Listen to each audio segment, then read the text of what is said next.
The KonMari method is very interesting and has been founded by this Japanese lady called Marie Kondo.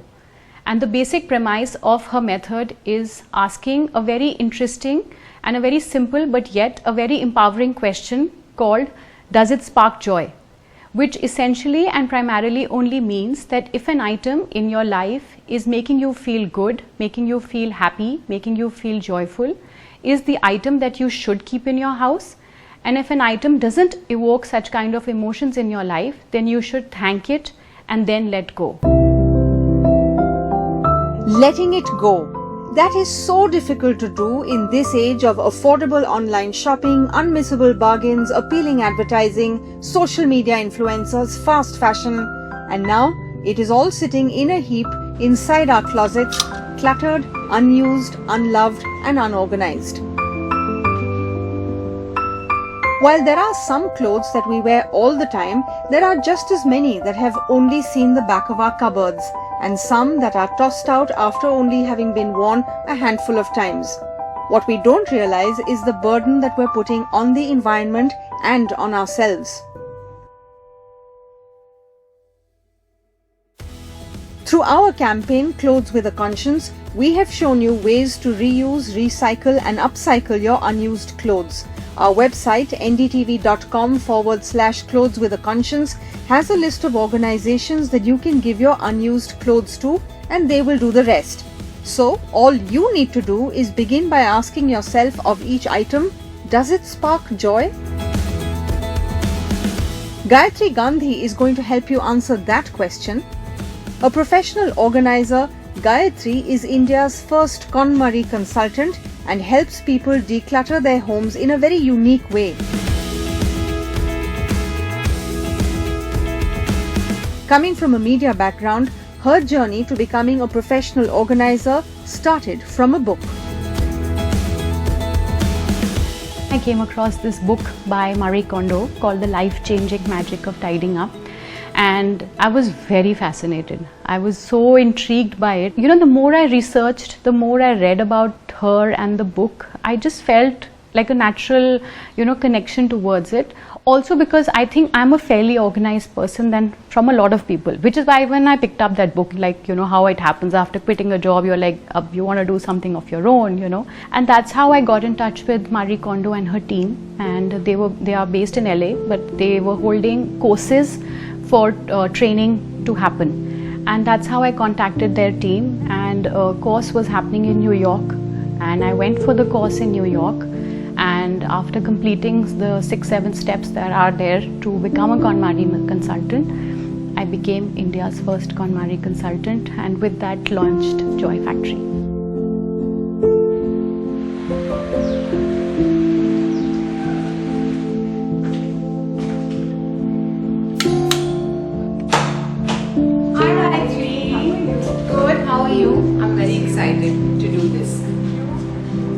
Sanya, a marketing professional, also loves buying and hoarding clothes like the rest of us. So shall we sit and discuss? She recently became a homeowner and discovered that moving into a new space comes with its own challenges. Are you sure? Yes.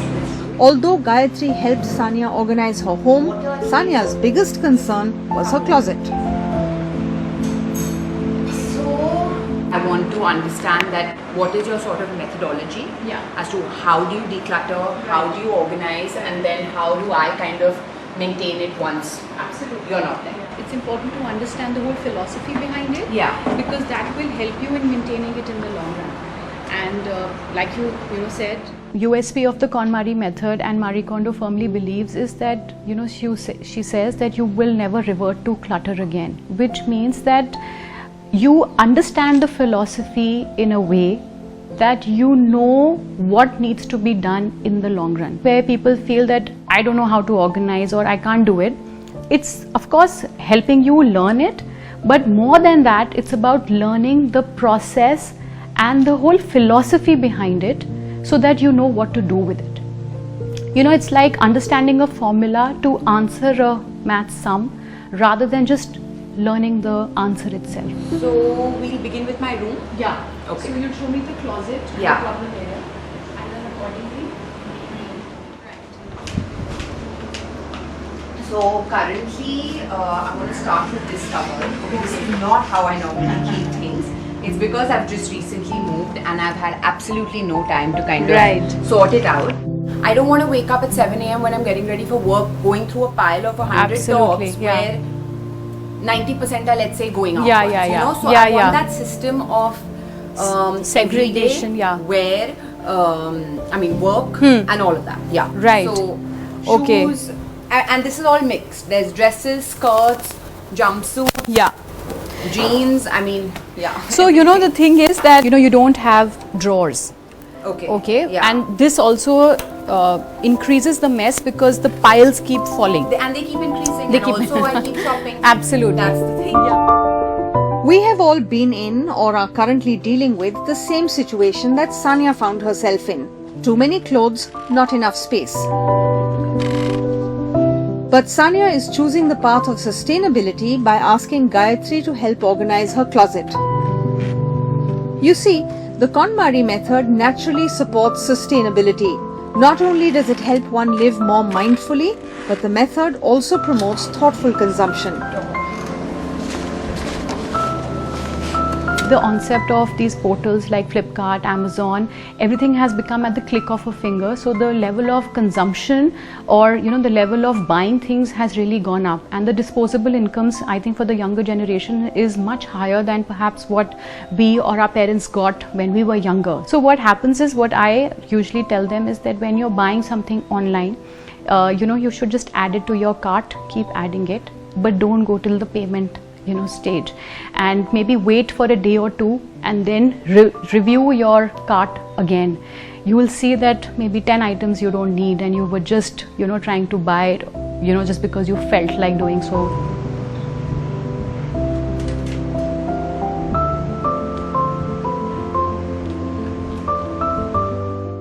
So great. So I think what we can do is now that I'll work a plan for you. Okay. And tell you the whole thing. Fine. And then come back, if it's suitable to you, maybe in a day or two. Okay.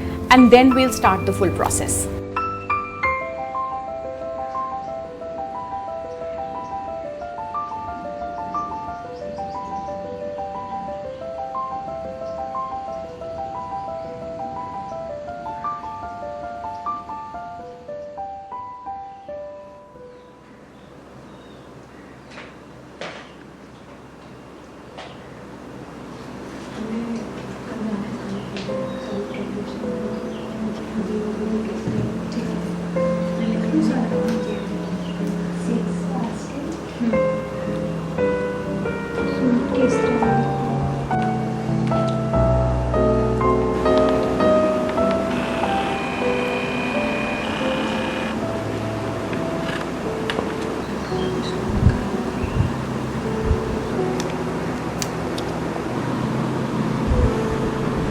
लगा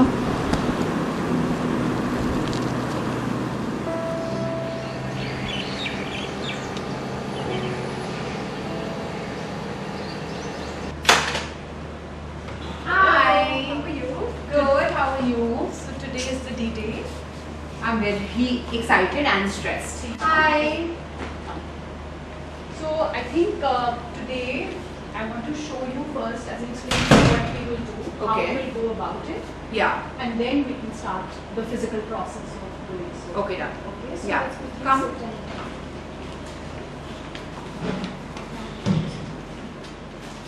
So the first step is that, like talking to them and reaching out to them. The second being, then we decide how much time it will take, because usually this whole process can take up to maybe 2, 3, sometime 10, sometime 15 days. It really depends on how much, clutter, if I can say, is there in your house.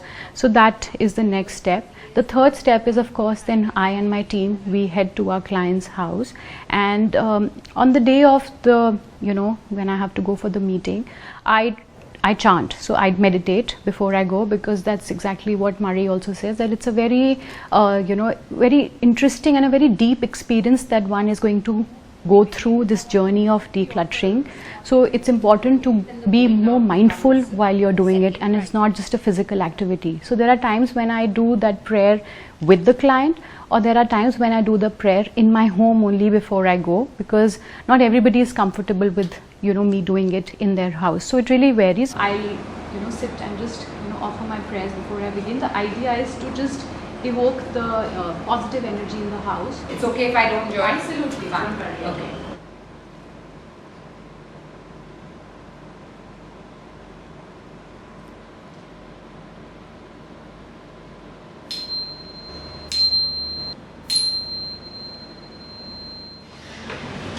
You begin with this cupboard, no? And then we just kind of... So the first step therefore will be that we bring out everything. Okay, done. So should I just start giving it? Yeah.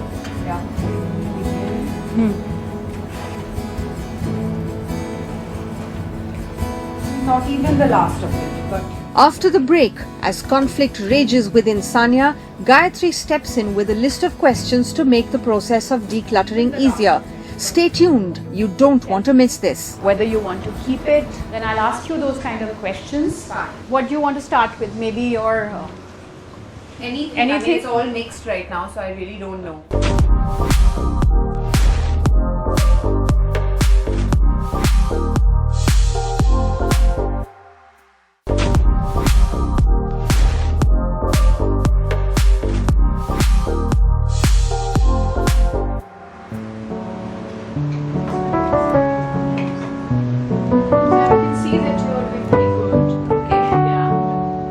Now that all of Sanya's clothes are out of the closet, here comes the difficult part. In the sense to be able to take a decision of because Marie Kondo says that actually the KonMari method, and Japanese in general believe that every item in your life has a life. They feel that it's a living object. So therefore you give a lot of respect to it.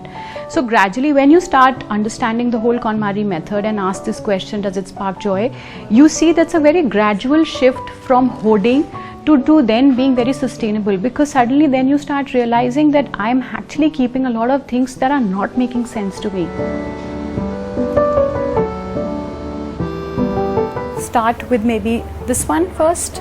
This I just bought, which I've not worn.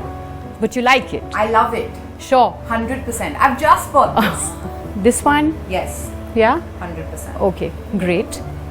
This one? Yeah, it's a work dog. Alright. So it again, yes. Yeah. Alright. I have a lot of black dresses. I can let go of one. You can let Yeah. go of one? Yeah. Okay. So now that you've decided, maybe you want to... Yeah. So then you please give it by saying thank you, because it made you look... Sure. Made me look good, made me feel good, and I hope that it comes to that sort of purpose for anyone. Absolutely. Great. So you want to put it here? Yeah.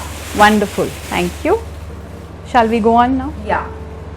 This also I can probably let go, give away. because Okay. the discarding or donating of the object which you're not keeping in the KonMari method is given with a lot of respect and a lot of gratitude. There is another element that gets attached to it, and of course any item that we are giving away, we have tie-ups with a lot of charity places, a lot of institutes where we know it's going to the rightful hands. So we know that the whole process is therefore very, very transparent and sustainable in the long run, because you see it from an environment's point of view and not just something that you're getting out of your house, but really helping the environment and the people around you in a good way.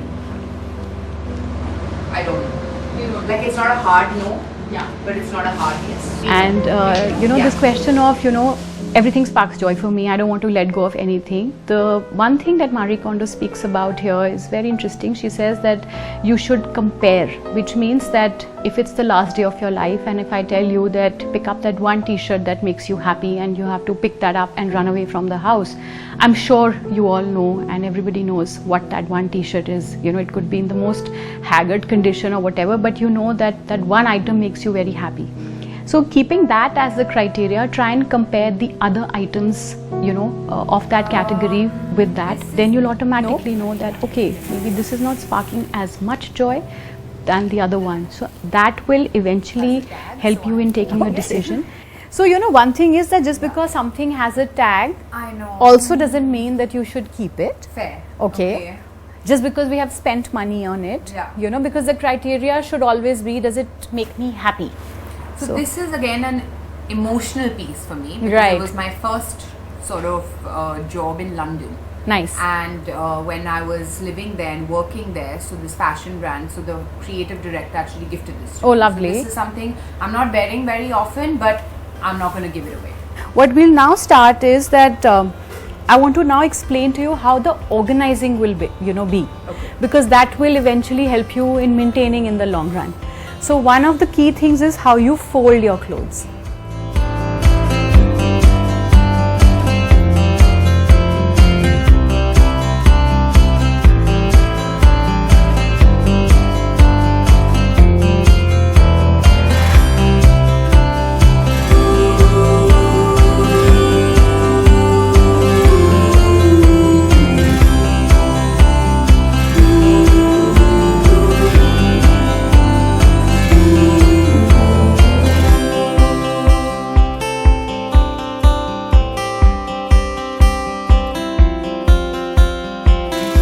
So it's great, Sanya. You've done a fantastic job of how you're, putting it. And we'll put this now inside. Like this. Like this. This. Now you want to put yourself. Maybe you can Even put there, right? You Yeah, can put yeah. something Why there. not? Once the clothes are put into the basket, it is time to label each basket and put them in the closet as per Sanya's convenience. After all, a closet clutter is nothing but a delayed decision. Oh my god. I actually can see everything. Shall we start? Yeah? I'll tell you where what goes.